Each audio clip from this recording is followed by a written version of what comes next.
Untuk mensupport Belajar Bentar, kalian bisa mengklik subscribe. Halo, selamat datang di Belajar Bentar. Sekarang kita akan belajar Windows 10 mengenai pengaturan penghemat baterai. Di sini, jika kalian pergi ke mode daya, tentunya kalian menggunakan baterai, bukan colok ke listrik. Mode paling kiri adalah mode battery saver, penghemat daya. Di sini, jika kalian pergi ke baterai setting,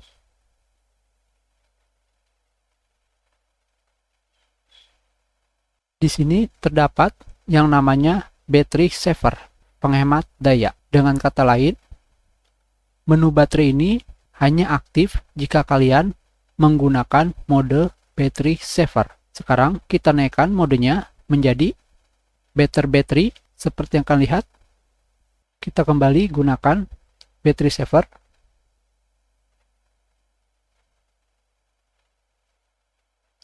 Jika kalian menggunakan battery saver, semua settingan yang ada di sini adalah yang digunakan. Sekarang kita lihat settingan yang ada di sini di menu battery saver. Pertama adalah kalian bisa mengatur mode penghemat baterai akan berjalan otomatis ketika kapasitas kalian sudah berapa persen. Pengaturan awalnya adalah 20%. Tentunya kalian bisa memilih never untuk tidak pernah menjalankan mode penghemat baterai, atau pilih persentasi dari 10 sampai 50% dari kapasitas baterai yang tersisa, atau always, di mana kalian akan selalu menggunakan mode battery saver, penghemat baterai. Tentunya jika kalian menggunakan battery saver dan kalian ingin mendapatkan masa penggunaan yang lebih panjang lagi, kalian bisa mengaktifkan pilihan mode penghemat daya aktif, di mana di sini notifikasi dan aktivitas latar belakang akan dibatasi. Tentunya jika kalian memilih off, notifikasi dan aktivitas latar belakang tidak akan dibatasi. Itu jika kalian ingin menambah masa hidup baterai. Dan yang berikutnya adalah kalian bisa mengurangi pencahayaan layar ketika menggunakan mode penghemat baterai.